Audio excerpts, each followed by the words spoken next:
Olá, meus amigos. Acabei de assistir o filme chamado Dias Perfeitos. Meu Deus, a minha voz tá pior do que eu imaginei. Acordei hoje completamente sem voz. Eu não sei se é gripe, sei lá. E por que eu quero falar sobre esse filme com vocês? Dentro até de uma perspectiva da psiquiatria. Esse filme, né, é um filme de 2023, estou lendo aqui. Filme dirigido por Wim Wenders.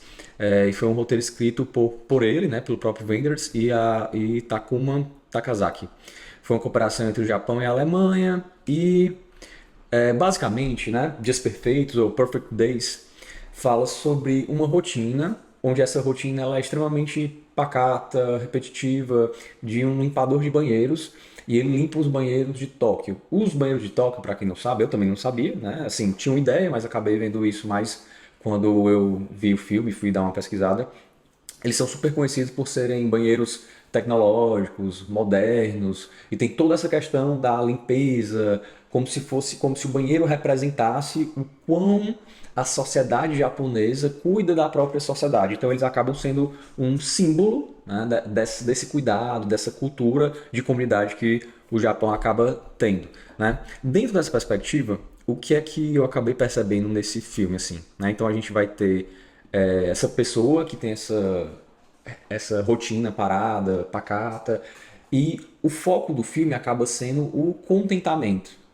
Onde dentro dessa perspectiva, né, que o personagem principal ele acaba tendo a sua vida, o quão feliz ele é, o quão pertencente àquele mundo ele se sente e a vida dele acaba acontecendo. Obviamente, ao longo do filme a gente vai ter algumas situações que, por exemplo, né, ele está lá seguindo a rotina dele, onde ele acorda, ele rega as plantas, ele sai de casa, ele come o mesmo, toma, né, o mesmo café numa lata industrializado, que assim que ele sai de casa, ele vai numa máquina, né, coloca lá, paga, sai uma lata de café industrializado, ele toma, vai lavar os banheiros, depois disso ele segue a rotina dele, né, praticamente igual ao longo de todos os dias.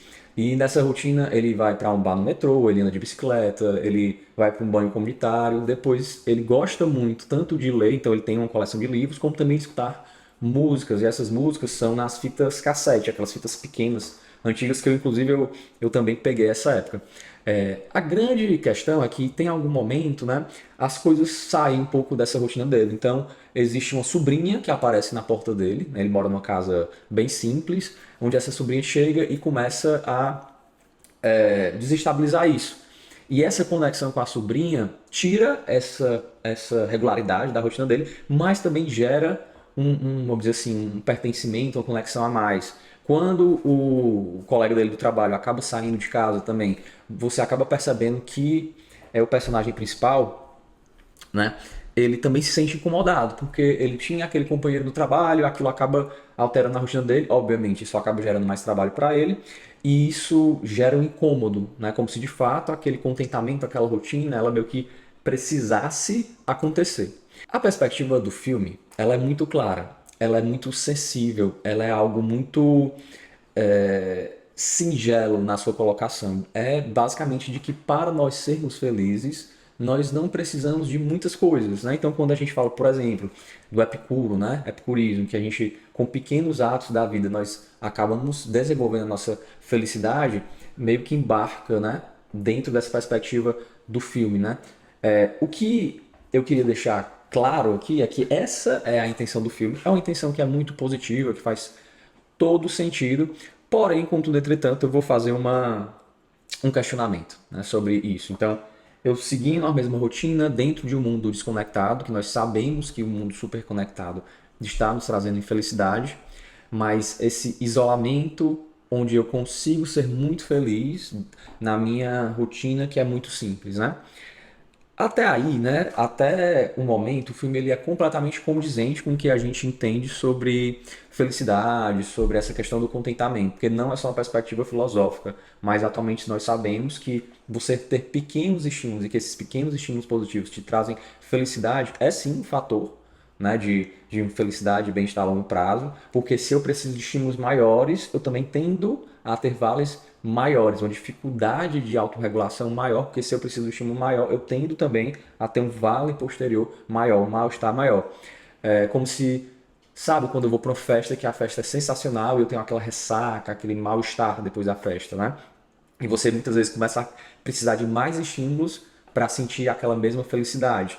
Então, se você se contenta com aquele estímulo que é condizente, com aquele estímulo que é rotineiro, você constantemente se sente mais feliz ao longo da sua vida, sem precisar escalonar esses estímulos. Mas o que é que a gente vai falar contra, né? Dentro da perspectiva da ciência?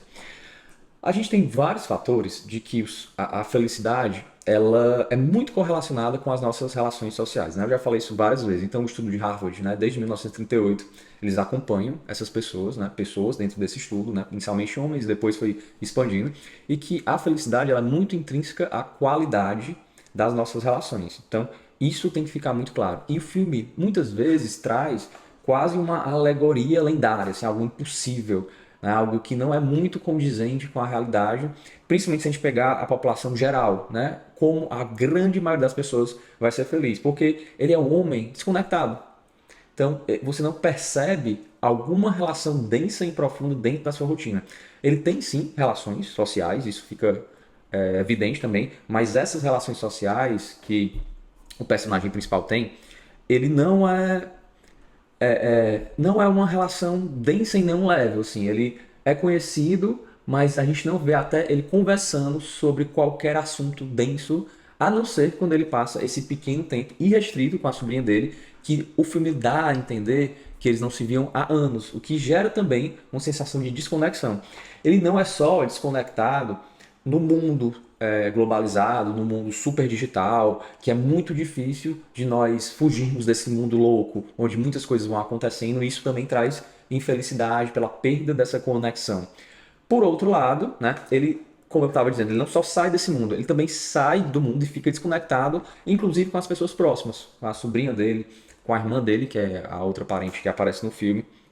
E a gente também não vê outra relação extrafamiliar que seja condizente com as perspectivas do personagem principal. Além disso, sobre essa questão da felicidade das relações sociais, a gente também tem uma questão dos que nós chamamos de valores intrínsecos e extrínsecos para a felicidade.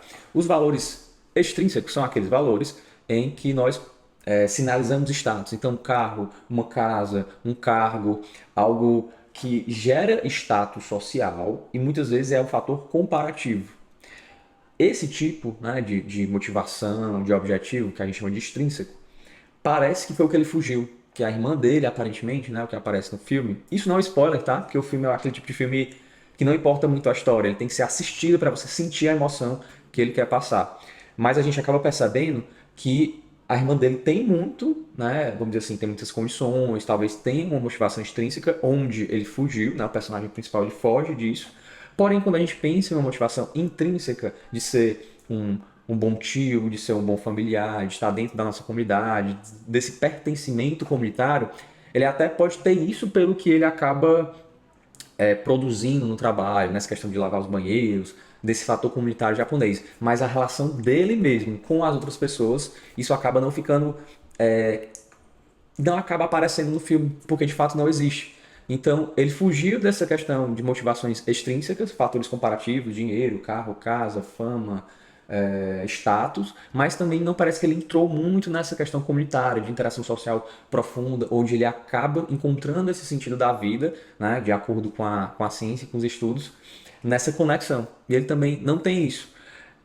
Outro fator que vai contra um pouco essa perspectiva, né, dos dias perfeitos é que aparentemente também o que eles querem passar é que o dinheiro ele não importa.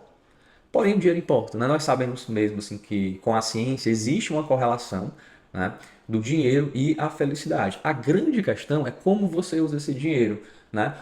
Eu teria que falar muito sobre essas pesquisas relacionadas ao dinheiro e felicidade, só que eu não vou conseguir nesse vídeo, deixar para outra oportunidade, mas obviamente até um teto específico, que hoje os dados, né, que eu tenho acesso mais recentes, é até US$ 100 por ano, então todo mundo vai aumentando a felicidade até esse patamar, e depois a coisa começa a ficar um pouco mais complicada do que a gente imagina.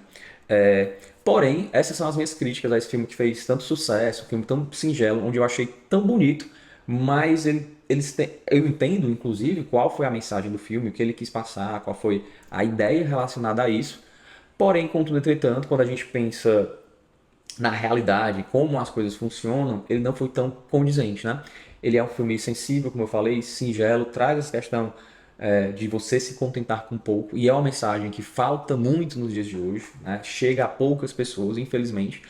Porém, eu acho que poderia ter mostrado, para especificar a realidade, alguém que tivesse conexões fortes, reais, e que isso fosse, como é, né, nas situações da vida, isso fosse o que daria sentido, daria a felicidade, o bem-estar na rotina, e como aquilo era o núcleo daquela vida dele. E não simplesmente esquecer a densidade das relações e que só de olhar para as folhas das árvores aquilo já gerava um contentamento e que aquilo era a felicidade dele, né?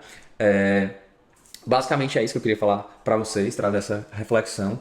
Eu vou deixar aqui o link, certo, da minha comunidade, que é o comportamento básico, e a gente pode falar sobre felicidade, hábitos, sono, comunicação, tudo relacionado à neurociência, psiquiatria, né, saúde mental.